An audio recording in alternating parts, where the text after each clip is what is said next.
buenas noches a todos, bienvenidos a una edición más de A Tu Salud, hoy edición jueves 6 de marzo, ya arrancó con todo marzo, ya estamos en los primeros días. ¿Cómo estás, Andrés? Bien, buenas noches, Federico, y bueno, a toda nuestra teleaudiencia, que como siempre digo, cada jueves está prendida ahí en TV por Unión TV, y bueno, un día caluroso. Bastante caluroso, ráfagas de viento, parece que va a bajar la temperatura, parece que no, está bastante inestable el clima, sube, baja, está bastante inestable el clima, pero hoy tenemos lo que siempre te traemos todos los jueves, es muchísima información. Les recuerdo a todos que estamos a través de Unión TV, pero también nos pueden ver desde sus casas a través de Personal, Flow, el canal es 17, Tigo, el canal es 23, e IPTV Copaco, el canal es 28. Así es que no hay excusas, el programa de hoy está imperdible, pero antes de pasar al tema central del día, les tengo que saludar a ellos, a nuestros compañeros de todos los jueves, los doctores Juan Barbosa y Emilio Arriola. ¿Cómo están, muchachos? ¿Qué tal, Fede? ¿Qué tal, Andrés? Y un saludo, como siempre, a toda nuestra teleaudiencia por estar prendido con nosotros. Hoy, como estaba diciendo Federico, un programa imperdible, pero tengo que saludarlo a él antes. ¿Qué tal? ¿Cómo estás, Emilio? ¿Qué tal, Juan? Muy buenas noches a todos. Exactamente, hoy tenemos un tema bastante interesante para tocar, así que le invitamos a aprenderse. Contigo, Fede. Bien, muchas gracias y bienvenidos nuevamente a los muchachos, y Andrés tiene un pequeño recordatorio para hacerles a todos en sus casas. Así es, bueno, recordar un poco de que este programa es presentado por el Centro Médico San José y también por el Día de la Obesidad, el 4 de marzo que estuvimos celebrando. Estamos prestos el doctor Federico y quien les habla. Le agradecemos al consultorio metabólico de diabetes y de obesidad. Entonces pueden consultar con nosotros al 0973-162-162. También es muy importante que nos sigan en las redes sociales, @atusalud.paraguay en Instagram, y como bien adelantaba el doctor Andrés, nuestro calendario en salud días atrás, el 4 de marzo específicamente, como cada año, este no fue la excepción, se celebra el Día Mundial de Lucha contra la Obesidad, y hoy te vamos a hacer un 360, una mirada de todos los especialistas que forman parte de este programa, de manera a entender de forma integral esta condición que es prevalente en la actualidad en el mundo, en nuestro país también. Las cifras son muy alarmantes, han ido en aumento en los últimos años y probablemente van a seguir aumentando en los próximos años. Así es que hoy te hablamos de obesidad y ya no queremos hacerte esperar más. Entonces, con el doctor Andrés vamos a empezar a hacer un pequeño ping-pong para empezar definiendo a la obesidad. Claro, porque es muy importante definir y entender lo que respecta a la obesidad, como decía el doctor Federico. Es un acúmulo excesivo, es cuando el cuerpo empieza a acumular una cantidad excesiva de grasa, que hay un desbalance entre lo que uno adquiere, o sea, come y pierde, ¿verdad?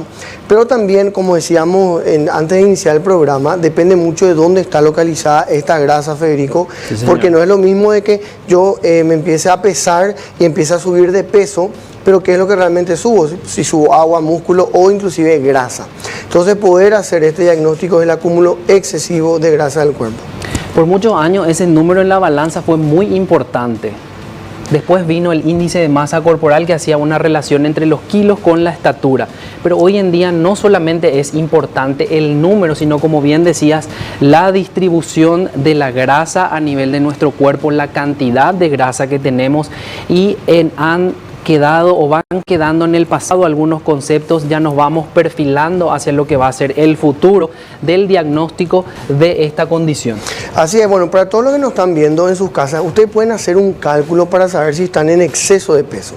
¿Cómo se hace este cálculo? Bueno, lo pesamos y muy fácil, barato, y podemos hacer en la casa, como les estoy diciendo. Entonces hacemos el peso y dividimos sobre altura al cuadrado, no es, sería altura por 2. Por ejemplo, vos me di cuánto, Federico, un metro. 1,73 por 1,73 sería mi caso. 1,73 por 1,73 en el caso de Federico. Entonces dividimos su peso, que no nos va a decir cuánto. Entonces peso dividido esa altura. ¿Y cuánto es normal? Para simplificar, entre 20 y 25 quiere decir que estamos en el peso ideal, ¿verdad? Un peso, digamos, saludable. A partir de 25, por encima de 25, hablamos de exceso de peso. Y a partir de 30 ya podríamos hablar inclusive de obesidad. ¿Y por qué digo podría? Porque anteriormente utilizábamos mucho esta herramienta de índice de masa corporal, pero hoy día tenemos mejores herramientas, más tecnológicas, más sofisticadas, que nos puede decir si hay grasa, músculo, minerales, huesos, masa magra, masa grasa, que es lo que nosotros le hacemos a nuestros pacientes con Federico en el consultorio, que se llama una bioimpedancia. ¿En qué consiste la bioimpedancia más o menos? Y básicamente es un estudio con muchísima mayor precisión que el simple número en la balanza, que nos dice los componentes de nuestro cuerpo, las cantidades en las que están presentes y también la distribución. Porque en muchos casos podemos hacer este simple cálculo en nuestras casas, como nos enseñaba el doctor Andrés, del índice de masa corporal. Tenemos algún grado de exceso de peso, que puede ser sobrepeso u obesidad en cualquiera de sus grados, y nos hacemos nuestros análisis de rutina de cada año. ¿Y qué pasa si es que todos mis análisis me salen normales o dentro de los rangos establecidos? ¿Qué pasa si me hicieron el diagnóstico de obesidad, pero todos mis estudios están dentro de los parámetros? Vos sabés que eso es una pregunta, un comentario frecuente que nos hacen en consultorio. Nos dicen, pero doctor, yo no tengo presión. Dicen, no tengo presión, no tengo diabetes, no tengo colesterol, triglicéridos, aparentemente no tengo hígado graso, pero entonces estoy sano. Eso es lo que nos preguntan y que le respondemos nosotros, que probablemente en ese momento todavía no está teniendo, pero sí ya hay una inflamación. ¿Y qué inflamación? Es cuando el tejido graso, o sea, la grasa, libera sustancias en la sangre y empieza a inflamar. O sea, son sustancias tóxicas que van dañando todos los órganos.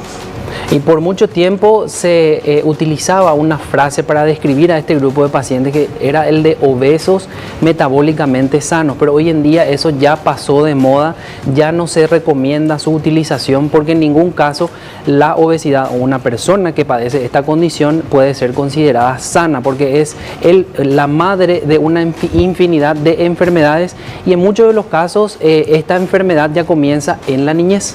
Así es. Yo creo que el doctor Emilio ahí nos puede hablar acerca de, por ejemplo, cómo va la prevalencia de la obesidad en adolescentes, en niños, y a ver qué nos puede comentar al respecto, Emilio. Así mismo, Andrés, hoy día sabemos que la obesidad no solamente afecta a los adultos, sino también tenemos dentro del rango etario, tenemos dentro de los niños. Se sabe que entre los 5 a 17 años, de cada 3 niños, uno padece obesidad, que más o menos daría un 35% de esa población, Andrés. Bueno, importante ya esta cifra, y como decíamos, esta no es una enfermedad o algo que se diagnostica, o quizás se diagnostica en la etapa adulta, pero ya empieza en la infancia. Me gustó mucho esos datos que nos arrojaba el doctor Emilio, y también es muy importante destacar que en el 2011, atiendan bien esta cifra, en el 2011 la encuesta nacional de factores de riesgo de enfermedades no transmisibles, una de ellas es la obesidad, nos mostraba que en Paraguay 6 de cada 10 adultos tenía algún grado de exceso de peso, 6 de cada 10. 10 años se pasaron de esa encuesta, se hizo la segunda, y hoy en día de cada 10 pacientes o de cada 10 personas, 7 tienen algún grado de exceso de peso. Bueno, y probablemente esta cifra va a ir aumentando.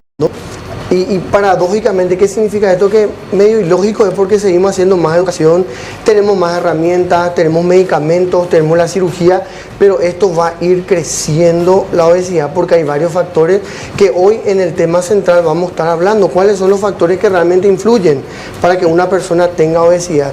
Porque esto, Federico, no es que el paciente come más nomás y por eso empieza a subir de peso. Realmente hay un trasfondo, son como raíces de árboles que están enterrados, de que todos se van confabulando para que una persona pueda tener obesidad. Lo principal de todo es entender de que la obesidad no solamente es un factor de riesgo, sino que hoy por hoy ya es una verdadera enfermedad. Lastimosamente la OMS hace poquito nada más reconoció, hace muy pocos años, reconoció a la obesidad como una enfermedad, ¿verdad? Y también las otras entidades como la Sociedad Americana de Endocrinología, la ADA, que es la Asociación de Diabetes, la Asociación Americana, realmente ahí dijeron la obesidad existe y es una enfermedad. Y llamamos también, Federico, la madre de cientos de enfermedades. Y hablando un poco de lo que mencionabas como las raíces, esta es una enfermedad que tiene raíces y estas raíces empiezan desde nuestros progenitores. Si nuestros padres padecen algún grado de exceso de peso, nosotros ya heredamos esa carga genética y lastimosamente no podemos eliminar esa carga genética porque ya nacemos con esa predisposición a ciertas enfermedades. Hoy en día no solamente aquellos padres que tienen exceso de peso pueden heredar esa probabilidad de desarrollar obesidad a los niños, también los padres delgados. Si ambos padres son delgados, igual uno de los hijos tiene potencial para desarrollar esta condición. ¿Y por qué? Porque no solamente los genes entran a tallar para el desarrollo de esta enfermedad, sino también todo lo que sea en nuestro ambiente, ¿sí? Entonces es muy importante tener en cuenta que no solamente heredamos los genes, sino también los hábitos. Por eso es tan importante saber esto, porque en nuestras manos está cambiar esos genes que tenemos y construir nuevos genes o modificar nuestros genes para heredar a nuestras generaciones futuras genes mucho más saludables. Sí, vos decías, bueno, si papá y mamá, si encontramos que papá y mamá son obesos, uno de los hijos, o sea, 80% de probabilidad de que los hijos desarrollen también sobrepeso y obesidad. Eso estábamos hablando también con el doctor Emilio, que él en consultorio, ¿verdad? Emilio, tenés muy en cuenta el árbol genealógico con respecto a si ya observás si papá o mamá tiene obesidad. Exactamente, uno de los parámetros que nosotros medimos justamente son los antecedentes familiares y además recordemos que el niño es el reflejo de los padres. Por ende, justamente también la educación va para los familiares que están cuidando a ese niño. Sí, entonces, bueno, como hablamos con Federico, ya podemos definir qué hace entonces la persona. O sea, que nosotros recomendamos de que consulten porque van a aparecer más enfermedades. A lo mejor en este momento nomás no estás teniendo algún tipo de enfermedad, pero esto con el correr de los años va a ser necesariamente que aparezcan otro tipo de enfermedades relacionadas con la obesidad. Y Federico, también quiero mencionar de que el cáncer está también asociado a la obesidad. ¿Cuántos tipos de cáncer están aproximadamente comprobados? 14 tipos de cáncer. Esto no significa, señores que nos están viendo, no significa realmente que si tenés obesidad vas a tener cáncer, pero hay una asociación, hay una predisposición, hay una probabilidad de que haya una interacción ahí hormonal, principalmente en mujeres para cáncer de mama, cáncer, ¿qué otro tipo de cáncer? El de miometrio también. Endometrio. Sí, del endometrio, perdón, digo bien. Entonces hay otros tipos de cáncer asociados a un patrón hormonal que libera el tejido graso. Sí, el tejido graso es considerado, el tejido adiposo es considerado un órgano endocrino, o sea, para dimensionar la importancia de manera positiva que tiene este tejido en nuestro cuerpo, pero cuando se descontrola esto se vuelve disfuncionante, le llamamos nosotros, y empieza a secretar o a producir citoquinas, se le llama, o sea, produce una inflamación. Son como sustancias que se liberan de bajo grado. Así es. Bueno, y en el tema central de hoy, con nuestra invitada que ya está acá en el piso, vamos a ver también que esto va más allá de lo estético, va mucho más allá del aspecto físico, sino que esto también vamos a mirarle de otra perspectiva, de un aspecto que no se trata mucho, que no se habla mucho, que hay que tener en cuenta, las emociones, sí. Hay que tener la parte de salud mental en lo que respecta a personas que no es que padecen, estamos hablando en el corte y no es que padecen realmente, son personas que viven con esta situación, con esta enfermedad. Bien, yo creo que no hay mejor forma de comparar al tratamiento de la obesidad como una montaña rusa de emociones. Y nosotros, los médicos que estamos encargados del tratamiento de estos pacientes, nos subimos en esta montaña rusa y un día estamos motivados, otro día no tanto. Es bastante compleja esta enfermedad y eso vamos a hablar más también en el bloque central, que con una invitada de lujo. Y también tenemos estrategias para el tratamiento. No sé si quieres hablarnos. Sí, tenemos varios pilares, ¿verdad? Tenemos el pilar medicamentoso, o sea, el de hábitos higiénico-dietéticos. Cuando hablamos de higiénico-dietético, hablamos de que realmente la persona que vive con obesidad tiene que cambiar su estilo de vida. No es fácil. Nosotros en consultorio vemos de que no es fácil, pero también tenemos el abordaje medicamentoso con medicamentos y el abordaje quirúrgico. Pero esto hay que tener en cuenta porque personas que tienen obesidad, esto dificulta mucho y eso es lo que quiero hablar con el doctor Juan Barbosa. ¿Cuáles son las limitaciones, dificultades que él encuentra como cirujano entre un paciente que tiene obesidad y la cirugía, el pronóstico, las complicaciones y demás? Perfecto, Andrés. La verdad que es un tema súper amplio. La obesidad y la cirugía es un capítulo completamente aparte, ya que el paciente con obesidad, si bien citaste recién, tiene mayor predisposición a muchas enfermedades, también tiene mayor probabilidad de intervenciones quirúrgicas un poco más complejas. Un paciente con obesidad tiene normalmente un aumento de la presión dentro de la panza, de la presión intraabdominal, y eso predispone, por ejemplo, a que el paciente tenga mayor frecuencia de hernias abdominales, hernias umbilicales, hernias inguinales y diástasis de los rectos.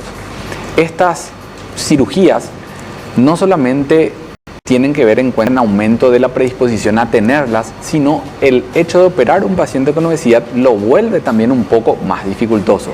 Tuvimos, Andrés, no sé si recordás, hace poco tiempo un programa exclusivo en el que hablamos de litiasis vesicular, piedra en la vesícula. Sí. Era en A Tu Salud cuando estábamos en Radio La Unión, ¿verdad? En la R800 AM, que también el doctor Juan nos compartía acerca de la predisposición que tiene el paciente con obesidad para desarrollar piedra en la vesícula.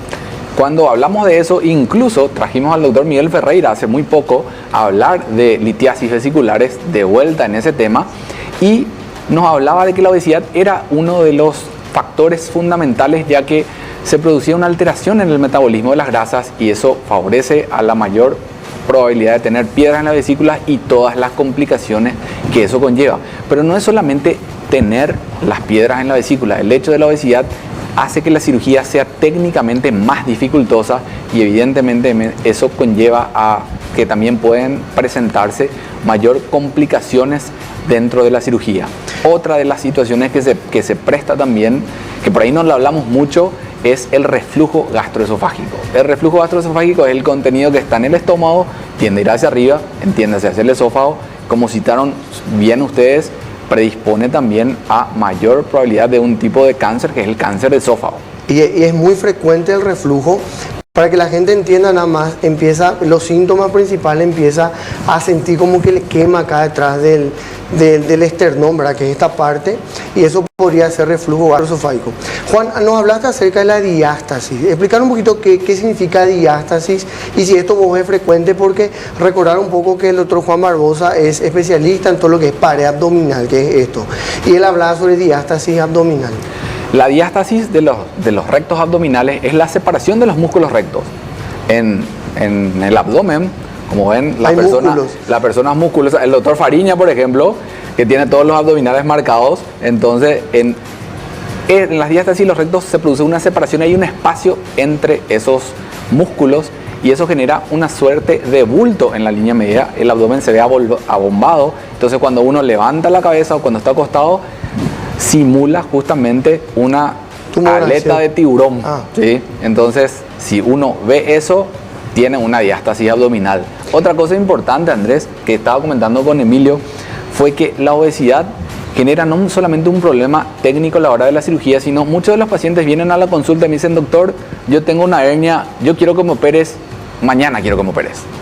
Y en cirugía no es solamente entrar, cortar o hacer cirugía laparoscópica o mínima invasiva, tenemos que preparar el paciente.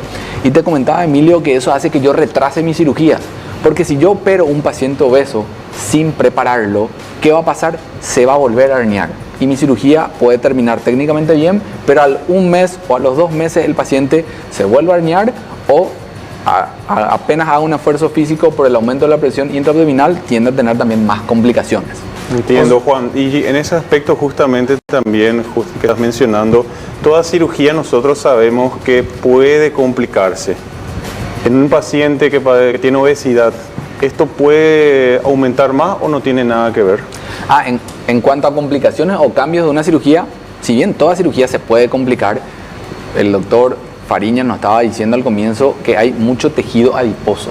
Y el tejido adiposo es uno de los órganos que más tiende a infectarse después de la cirugía. Entonces, un paciente obeso tiene mayor probabilidad de infección de la herida quirúrgica, tiene mayor probabilidad también de tener problemas respiratorios después de la cirugía y hace que la recuperación, porque el proceso de cicatrización se vuelve más lento, también se vea afectado. Ya, y Juan, acerca de la cirugía bariátrica, porque la gente pregunta y es, esto por mucho tiempo así saltada decía, la cirugía que cura la diabetes inclusive. Entonces, hablar un poquito para que la gente entienda que esto también es una herramienta válida, muy válida para el tratamiento de la obesidad. Así mismo, pero es la palabra que usaste, Andrés, es una herramienta más, ¿sí?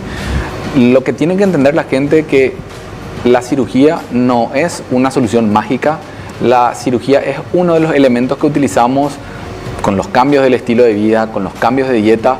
Cuando fracasamos en eso, es una opción súper válida la cirugía, pero que tiene que ser estudiada por todo un equipo multidisciplinario, entre los cuales hoy vamos a hablar con nuestra invitada, que lo primero que hay que hacer es lograr un cambio en el pensamiento de la persona, en querer cambiar esos hábitos, y la cirugía nos va a ayudar para eso. Bien, entonces una herramienta más para todos los pilares que deben estar presentes para el tratamiento de esta enfermedad compleja, que debe incluir siempre cambios en el estilo de vida. Esa es la base de todo. Si nosotros queremos prevenir la obesidad, el estilo de vida saludable tiene que estar.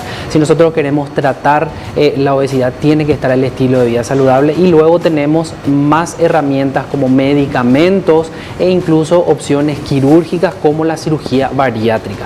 Y también resaltar lo que decía el doctor Emilio, en breve le pregunto si quiere agregar algo más, sobre todo la conciencia en los pediatras, porque ellos tienen la posibilidad de que cuando entra un niño a la consulta viene acompañado por sus padres. Si un niño ya tiene obesidad, ya le vemos a los padres y probablemente ya hacemos el diagnóstico también. Para nosotros capaz es un poco más difícil porque asumimos que un padre o una madre con obesidad va a tener también los hijos así. Entonces, tener en cuenta que eso siempre en una familia, eso está directamente relacionado con los demás integrantes. No sé si, Emilio, querés agregar algo más con relación a los niños. Así mismo, Fede, quiero aprovechar este espacio ya que estamos hablando de obesidad, que como habíamos mencionado, también está la obesidad infantil. En este caso, ¿qué es la obesidad infantil y por qué se produce? La obesidad infantil se produce por dos cosas principales. Uno es el aumento de ingesta de comidas calóricas que aportan pocos nutrientes. Y el otro es la disminución de actividades recreativas, actividades físicas, que esto suele ser secundario a el uso de teléfonos celulares, redes sociales, videojuegos, que esto a su vez puede inclusive afectar el sueño del niño. Y como sabemos, la higiene del sueño es importante para mantener también un metabolismo sano. Entonces, ¿cuál es el consejo que le vamos a dar a los padres? Los padres justamente aprenden a ser padres. ¿A qué me refiero con esto? Que tienen que tener la orientación y la guía de un especialista. Tenemos que acudir al pediatra por lo menos 1 o 2 veces al año, por más que el niño no se encuentre enfermo, para hacer su control. En ese control, el pediatra, entre las cosas que hace, determina el peso, la talla, el estado nutricional del niño. El estado nutricional se refiere, ¿está adecuado a su peso, está bajo su peso o está sobre el peso? En el caso de detectar una obesidad, que es el trabajo del pediatra, va a comenzar a hacer el seguimiento y las derivaciones correspondientes, porque dijimos que esto es multifactorial, hay muchos factores, factores psicológicos, factores sociales. ¿A qué nos referimos? Que el pediatra puede derivar a un nutricionista, a un psicólogo, o sea, un impacto justamente en la salud mental, como tenemos en el título, y también educa a los padres en el niño debe hacer actividad física por lo menos 1 hora al día. Hay que poner límites en el uso de herramientas digitales porque eso va a alterar a la larga el sueño y vamos a tener adultos enfermos, que es lo que queremos evitar. Entonces, a los padres aprendamos a ser padres justamente guiándonos con un profesional como es el pediatra de cabecera, que nos va a ayudar a detectar si el niño está con alguna alteración en su estado nutricional. Eso quería agregar, Fede. Espectacular, Emilio, y fíjense cómo la obesidad desde diferentes puntos de vista, desde la niñez bajo la visión del pediatra, desde el punto de vista clínico para los pacientes en la edad adulta y las distintas etapas de la vida, y también desde el punto de vista quirúrgico. Pero nos falta un punto de vista que es demasiado importante y puede facilitar o dificultar completamente el abordaje de la obesidad. Entonces, ese es el tema central de hoy. Nos vamos a una pequeña pausa En unos segunditos estamos de vuelta y tenemos muchísimo más de A Tu Salud para vos.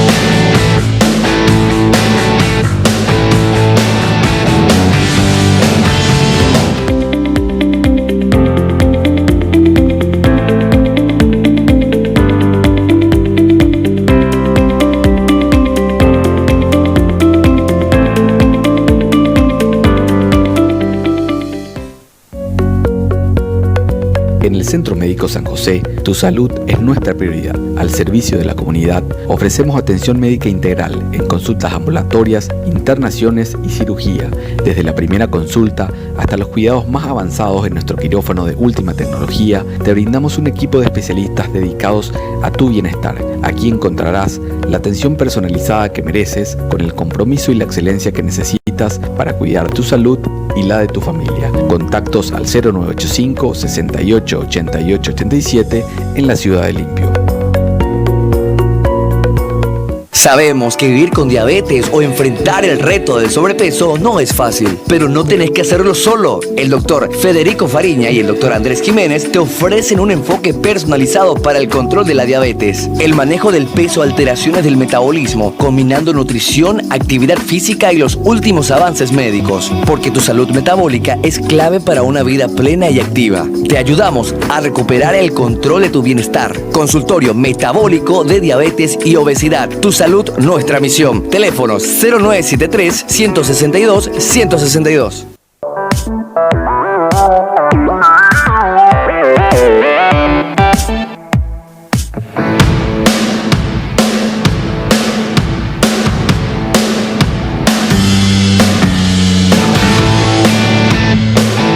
Estamos de vuelta y tenemos todavía muchísima información para todos ustedes. 4 de marzo, Día Mundial de Lucha contra la Obesidad, y hoy te queremos hablar de la obesidad, pero más allá del peso, los mitos, emociones y la salud mental. Tenemos una invitada de lujo. La entrevista va a estar a cargo del doctor Andrés, y les recuerdo que nos sigan en las redes sociales. Nos encuentran en @atusalud.paraguay y nos pueden ver por Unión TV.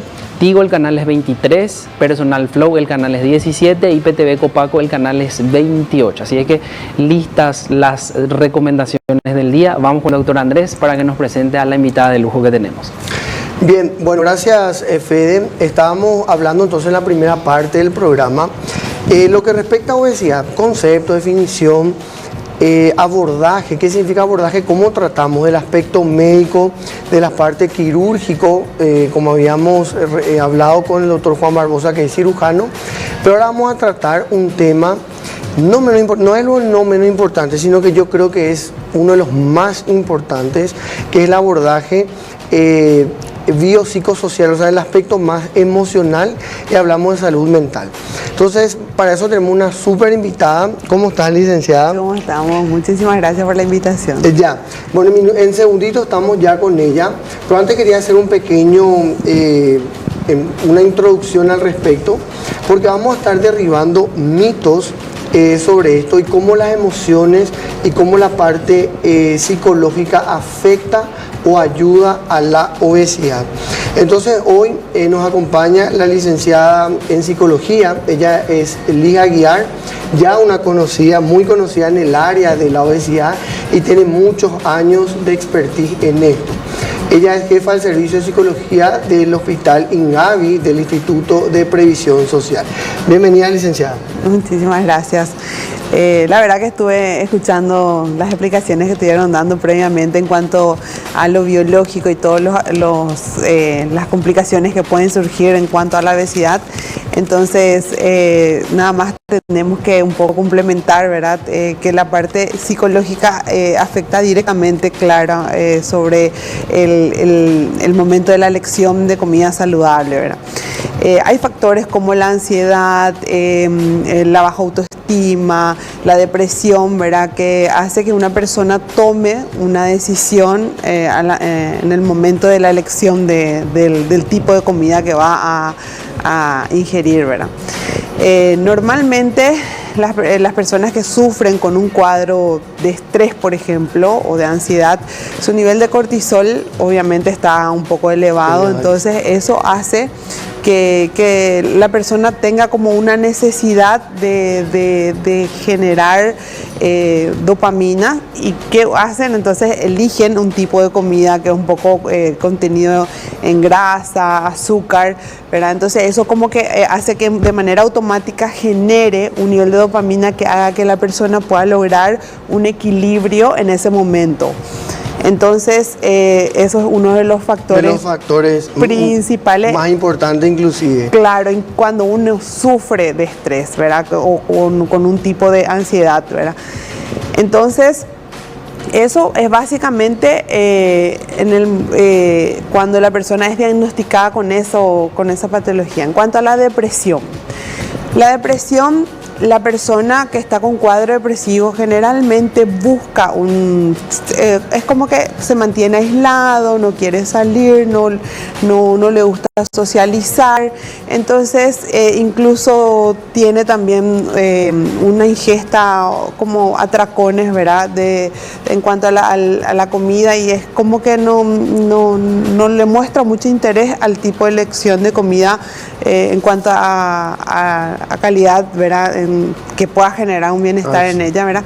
Y eso obviamente hace que la persona, aparte de estar encerrada, no salir y no socializar y ni siquiera realizar actividades físicas, hace que todo lo que ingiera aumente en su masa. Por ejemplo, ya que estábamos hablando de que la obesidad no es solamente, digamos, la ingesta, o sea, que uno consume más, y tampoco es un problema de voluntad. Siempre digo yo en consultorio que la persona no quiere ser obesa, entonces no es porque tiene una falta de voluntad, sino que esto va más allá. Bien nos hablaba respecto a los factores que influyen en que una persona tenga obesidad. Entonces nos citaste depresión, ansiedad. ¿Qué otro tipo de factores del aspecto psicológico podría influir en que la persona tenga obesidad o para que la persona tenga obesidad? Sí, otro de los factores sería baja autoestima, ¿verdad? Realmente es como que desde la elección de la ropa, imagínense que para la persona que está con cuadro de obesidad se va a una tienda y todo lo que se prueba obviamente es como que le choca porque no le sienta, ¿verdad? Entonces obviamente genera un malestar consigo mismo y eso hace que esa persona desarrolle como un problema del autoquererse, o sea, como un problema de autoestima, es como que no puede encontrar como un bienestar en cuanto a su físico, y eso genera claramente una angustia y a veces el deseo de, bueno, después de ir a una tienda a probar, sale y dice, bueno, yo me voy a poner las pilas, voy a bajar de peso.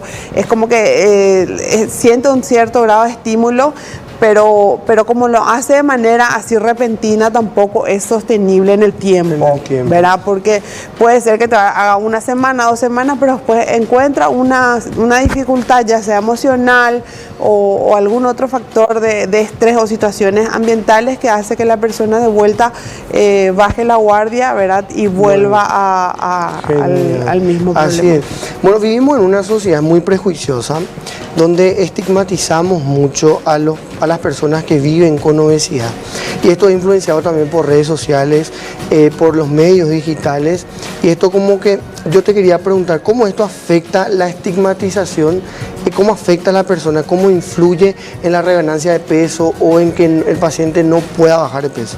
Sí, influye de manera directa porque se siente desmotivado principalmente. Yo tengo pacientes, por ejemplo, que me llegan y me dicen, yo la verdad hago jumping, salgo a caminar, me cuido con la comida, hago todo lo que realmente los médicos nutricionistas y no bajo, ¿verdad? Entonces, inclusive subo a veces. Claro, incluso sube. Entonces ya un problema metabólico probablemente, ¿verdad? Porque eso obviamente hay que hacer un chequeo médico con un equipo multidisciplinario, como estuvieron hablando los compañeros acá, ¿verdad? Entonces realmente se debe hacer un chequeo completo y ver cuál es el problema o el inconveniente inconveniente que está presentando esa persona por el cual no está pudiendo lograr.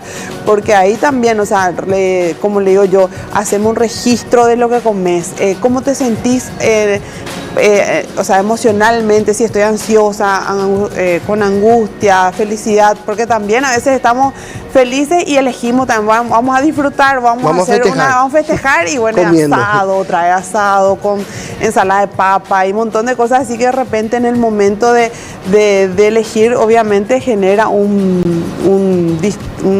algo diferente en cuanto a que nos apoya mucho para el Entonces, realmente con todo esto nos estamos dando cuenta de que las emociones podrían influir en nuestros hábitos.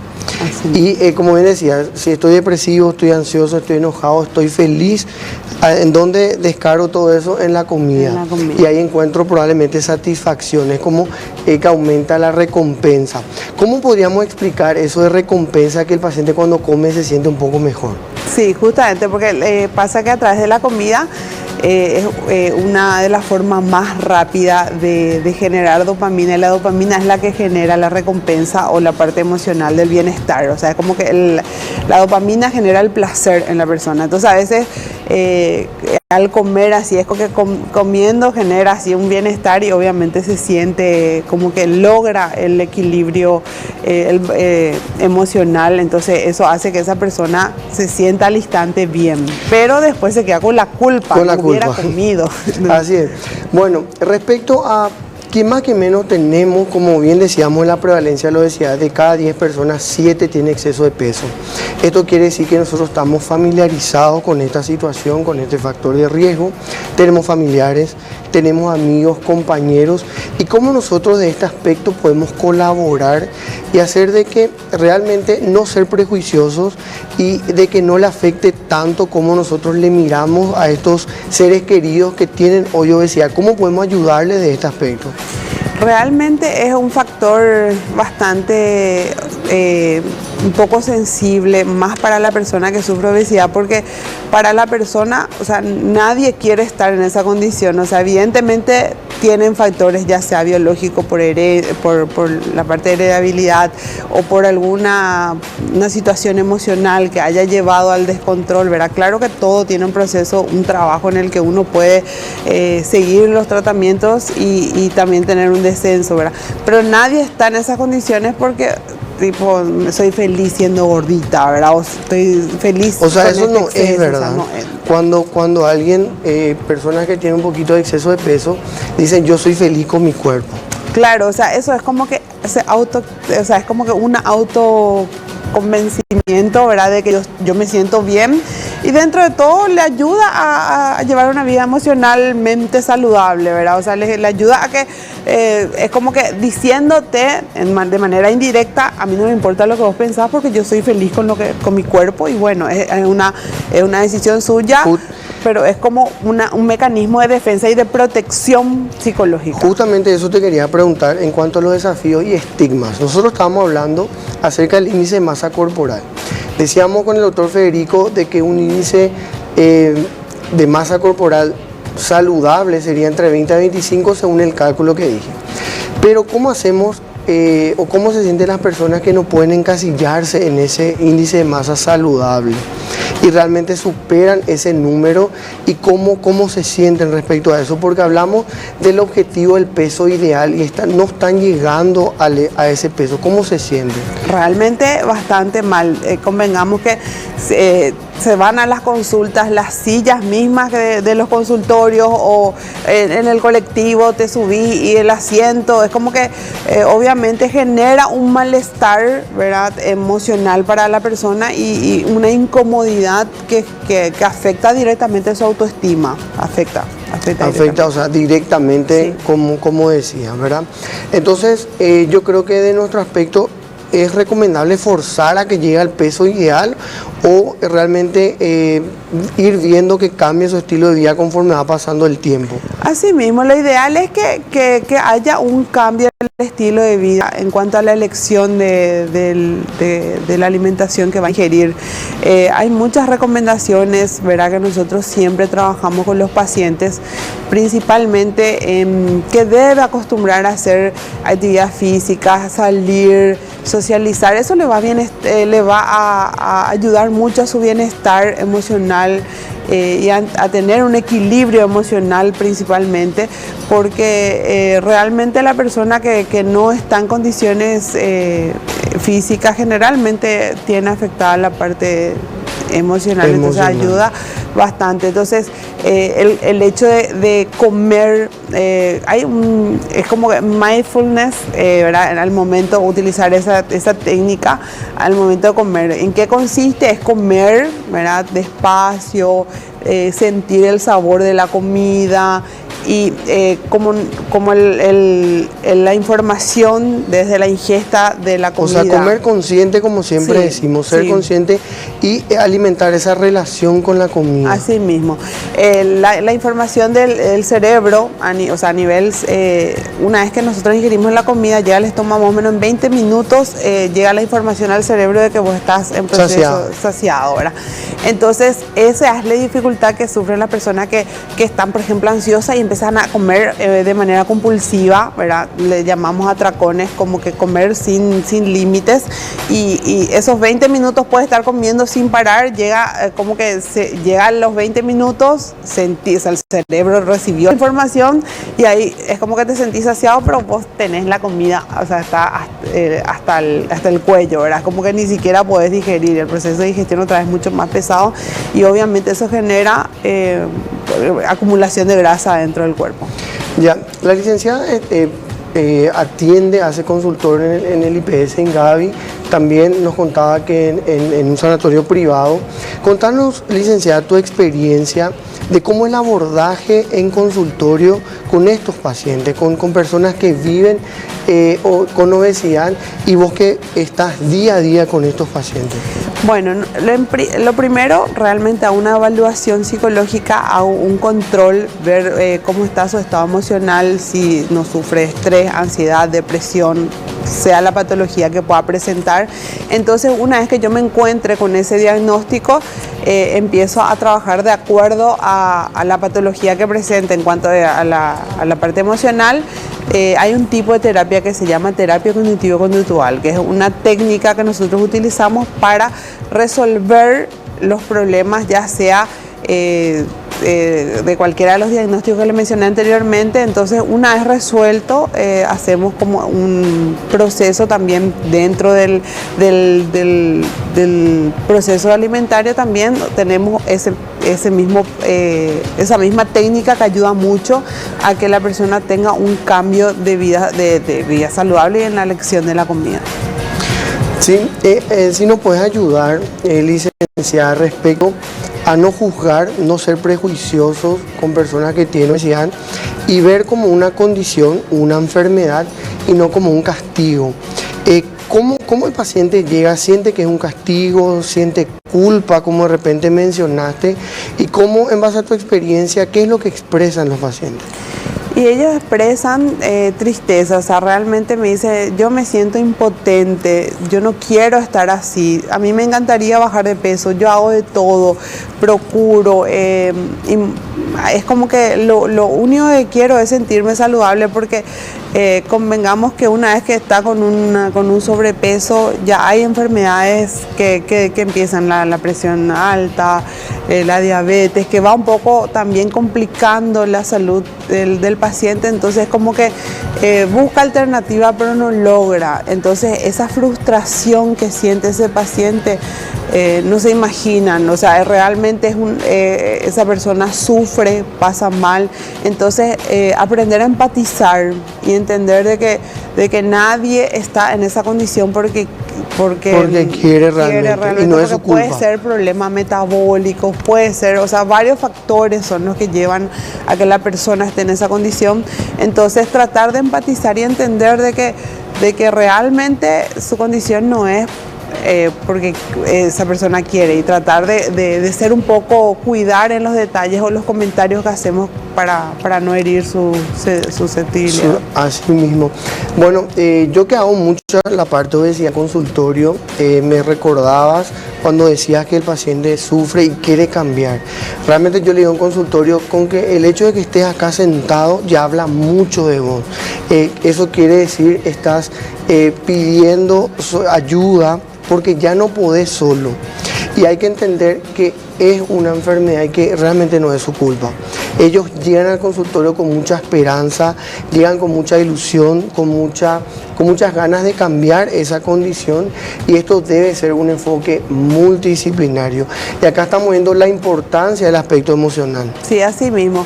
El paciente que llega con el médico es porque hay una esperanza así muy grande ya en que realmente vamos a sacar provecho o un beneficio con ese paciente. Y el paciente que llega al psicólogo, olvídate, o sea, eso ya Sí, es como así que es. bueno, acá ya estamos 50% ganado de lo que de la batalla que viene, Exacto. ¿verdad?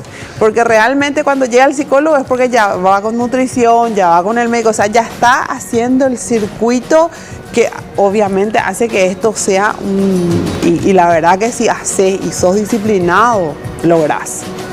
Así es. Bueno, mis compañeros tienen preguntas. Yo creo que el doctor Juan tiene una pregunta específica para vos, licenciada, desde su área. Así mismo, Andrés. Como comentábamos hace rato, la cirugía es una de las herramientas que podemos utilizar en el tratamiento de la obesidad. Si bien no hago cirugía bariátrica, estuve formando parte de un equipo de cirugía bariátrica mucho tiempo, y tengo una pregunta para la licenciada. Esto es un equipo multidisciplinario en el cual cada uno cumple una función para tratar de darle una solución integral al paciente. Muchos de los resultados de la cirugía dependen no solamente del acto quirúrgico en sí, sino el después de la cirugía. Y el preparar de manera no correcta al paciente en la parte psicológica puede llevar a un fracaso después de la cirugía. Entonces, ¿qué pasos hay que hacer para preparar a un paciente que va a someterse a una cirugía? Bueno, el paciente que está entrando con un equipo quirúrgico ya para someterse a una cirugía bariátrica, sigue así con un equipo multidisciplinario. Está un nutricionista, el cirujano, el cardiólogo, el psicólogo, el fisioterapeuta, o sea, son varios profesionales que asisten a ese paciente. Nosotros trabajamos muchísimo en la conciencia con relación a la decisión de este procedimiento, porque una vez operado no hay vuelta atrás, ¿verdad? No es que me opero y después dejo, no voy a seguir comiendo, voy a volver a mi vida normal, no. Una vez operado nunca más.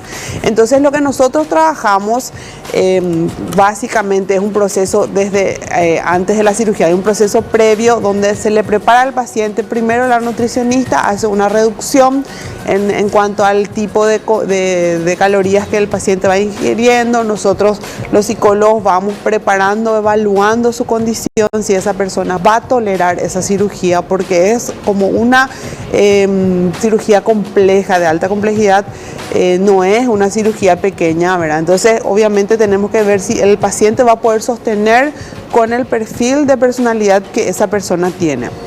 Entonces nosotros trabajamos muchísimo la conciencia con relación a la decisión, ¿verdad? Y una vez que realmente nos certificamos de que ese paciente está en condiciones, va a poder sostener el procedimiento quirúrgico, y no solo el acto quirúrgico, sino también el postquirúrgico, porque también evaluamos que el paciente pueda sostener esto en el tiempo, porque cuando esa persona no conforma, o sea, no sigue el tratamiento con un equipo multidisciplinario, normalmente llega a una reganancia con el transcurrido el tiempo, ¿verdad? Entonces todo eso nosotros tenemos que evaluar de que realmente esa persona esté preparada antes, durante y después de la cirugía. De la cirugía. Emilio, ¿vos tenés alguna pregunta desde tu área, desde el área de la pediatría? Sí, tengo una que quiero comentar justamente, que en nuestra cultura está muy arraigado este famoso del gordito saludable o de la abuela Mendú. Le veo a mi hijo sano y es porque está gordito. Este mito, licenciada, ¿cómo afecta a nuestros niños? ¿Qué consejo podemos darle a los padres como para entender justamente que no es lo mismo estar gordito y estar sano, que es lo que los padres transmiten normalmente entre ellos? Así mismo, tuvimos un caso esta semana en IPS, un paciente de 4 años con 40 kilos, ¿verdad? Nosotros le miramos así y dijimos no, o sea, y la mamá así increíblemente, no, él está saludable, les miro, no, sabes todo lo que le... Fortachón. O sea, es fortachón y nos quedamos así, o sea, desde la parte emocional, el bullying que va a sufrir el niño, o sea, todo el impacto que va a sufrir ya estando, porque 4 años está como que todavía ni a la escuela entró, ¿entendés? Como que todo lo que le espera a ese niño, el impacto emocional que va a tener va a ser muy fuerte, ¿verdad? Entonces, realmente uno tiene que medir todas las consecuencias en cuanto a eso. Y en ese caso, ¿cómo trabajan, cómo abordan en estos pacientes? Primero a los padres, ¿verdad? Porque el problema estamos por eso allí. te pregunté justamente Arrancamos que... con los padres porque evidentemente no están dando una educación alimentaria saludable al niño, incorrecta, ¿verdad? ¿verdad? Incorrecta, ¿verdad? O sea, tiene exceso de calorías, dulces, carbohidratos, o sea, realmente es terrible, o sea, nos quedamos impactados y lo peor de esta situación es que la mamá está orgullosa con el peso de su hijo, o sea, nos quedamos así, Feliz. terrible. Bueno, el doctor Federico también, algo que vemos muy frecuente es pacientes con obesidad y diabetes. Doctor Federico, tenés... Asimismo, vivir con obesidad ya es vivir con un estigma. Sumado a eso, la mayoría de los pacientes terminan desarrollando diabetes también, otra carga emocional más para estos pacientes. Entonces me gustaría saber si esta carga emocional obviamente se va a traducir en frustración y me gustaría saber cómo esto influye en la adherencia al tratamiento de los pacientes, y me gustaría también que nos hables un poco de la importancia de nosotros que rodeamos, no solamente como médicos, sino como amigos, familiares o conocidos de alguien con obesidad que está en tratamiento, cómo nosotros podemos hacer esa contención emocional tan importante. Primero, acompañar desde el día 1 el proceso, porque realmente a veces cuando hay pacientes que toman la decisión, y acompañar, ¿a qué me refiero? Es decir, por decir, en caso de que es familiar, amigo, vamos a caminar, yo te acompaño, vamos a Ñuguazú, al parque, a la plaza o a la cuadra o lo que te quede en el camino, ¿verdad? Entonces, ser un poco el soporte, ¿verdad?, de esa persona, y principalmente a la hora de la elección de comida, si es en tu entorno familiar, procurar o intentar hacer el esfuerzo de que el tipo de comida que eligen en la comida familiar, en la olla de la familia, sean saludables, ¿verdad? Entonces es una de las mejores formas de apoyar un poco en cuanto a la familia, a familiar o amigos que tenga en tu entorno para poder apoyar. Bien, muchas gracias, licenciada, porque realmente las preguntas que tenemos, las dudas, están siendo bien respondidas, digamos, para todas aquellas personas que nos ven y que de repente o eventualmente han sufrido una discriminación por su peso. ¿Qué mensaje le darías a todas esas personas, licenciada? Primero, trabajar y potenciar la autoestima, procurar de entender que esa no es una condición, de que vos podés, en caso de que estés en esas condiciones, pero acudir a todos los profesionales que puedan darte el soporte, la ayuda y de darte el empujón de arrancar con este proceso, y que podamos ver y disfrutar contigo el proceso, obviamente, de ver el descenso de peso, va a ser para nosotros uno de los factores más satisfactorios como profesionales para poder disfrutar con ustedes los logros que van teniendo. Así mismo es. Muchísimas gracias, licenciada, por haber aceptado esta invitación. Y ahora queremos saber dónde te podemos encontrar, en Instagram, y dónde podemos encontrarte. Liz.aguiar.o, estoy... Ahí estamos viendo en pantalla, en el Zócalo, Liz.aguiar.ro, o sea, Aguiaro, sí. Y estoy en el Sanatorio Migone haciendo consultorio, y también en el IPS en Gavi también trabajando. Así es. Entonces, para todas las personas que quieran consultar con ella, pueden llamar a Migone y piden una cita con ella. Así es. Federico. Así es, muchas gracias, Andrés. Muy importante esta visibilidad desde el punto de vista de la salud mental también de esta condición. Es un largo transitar el tratamiento de la obesidad, pero es muy importante que recordemos siempre estos pequeños detalles. La obesidad, en primer lugar, se puede prevenir. En el caso de que no logramos prevenir, es importante saber que se puede tratar y que no estás solo en este tratamiento. Hay muchísimos profesionales dispuestos a ayudar. También es momento de que la sociedad acompañe a estos pacientes hacia una mejor calidad de vida, sobre todo para disminuir complicaciones a corto, mediano y largo plazo. Así es que a todos los que nos están viendo, tenemos un compromiso social con todos, con nuestra salud. Así es que siempre es momento de actuar. Nunca es tarde. El momento en el que decidas, ese es el mejor momento para que empieces a actuar. Andrés.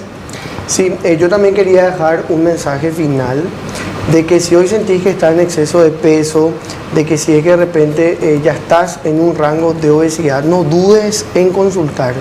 Tanto el doctor Federico y yo tenemos experiencia en manejo de pacientes con obesidad y lo que hacemos en consultorio es entender. Hacemos un abordaje muy empático, como estaba diciendo en el programa, no es culpa, no te sientas culpable. Hay abordaje terapéutico del aspecto emocional, del aspecto de actividad física, hábitos higiénicos, dietéticos y por sobre todo medicamentosos. Hoy en día contamos con varios medicamentos que ayudan a prevenir y también a tratar la obesidad, así como también la cirugía bariátrica. Entonces no dudes en consultar y no esperes, porque realmente esto se puede complicar con otras enfermedades asociadas, como dijimos, artrosis, infección urinaria, diabetes, hígado graso, entre cientos de enfermedades. Excelente, ya nos quedamos sin tiempo, pero el clásico ya para ir cerrando el programa, los saludos. Vamos a empezar con los saludos del doctor Emilio. Emilio, ¿a quién los saludos el día de hoy? Yo quiero mandar saludos a todo el equipo de la Clínica Clinic Soy Neonatal, que cada vez somos más profesionales al servicio de los más pequeños. Juan, saludos. Un saludo a todo el personal del Sanatorio San José, que siempre están prendidos a toda nuestra programación. Bien, Juan. Y Andrés, tus saludos. Bueno, yo tengo un saludo muy especial de que todos, o sea, yo sé que todos mis pacientes están viendo. Un saludo a todos ellos y bueno, nos encontramos en consultorio para seguir en este abordaje terapéutico. Licenciada, ¿tenés un saludo especial también? Sí, a todos mis pacientes, amigos, conocidos. A todos los que nos están viendo. Sí, ¿verdad? a todos los que nos Bueno. Bien, esto ha sido todo. Yo nunca tengo saludos. Bueno, le voy a mandar un saludo a mi mamá que me ve todos los jueves. Un saludo a toda la ciudad de Piribebuy que siempre está prendida a tu salud. Esto ha sido todo por hoy. Hoy te traíamos un programa bastante cargado de información sobre el 4 de marzo, que es el Día Mundial de Lucha contra la Obesidad. No están solos, busquen ayuda. Siempre hay personas dispuestas a ayudarlos. Este es un camino largo, pero siempre vas a encontrar una mano que se tienda para ayudarte. Nos vemos el próximo jueves. Infaltable es nuestra cita por la Unión TV a las 21 horas, nuestro nuevo horario. No se olviden de eso. Tampoco no se olviden de seguirnos en las redes sociales, @atusalud.paraguay. Esto ha sido todo por hoy. Un gusto para nosotros compartir con ustedes y entrar en sus casas. Nos vemos el próximo jueves. Saludos a todos. Chau, chau. Chau, chau.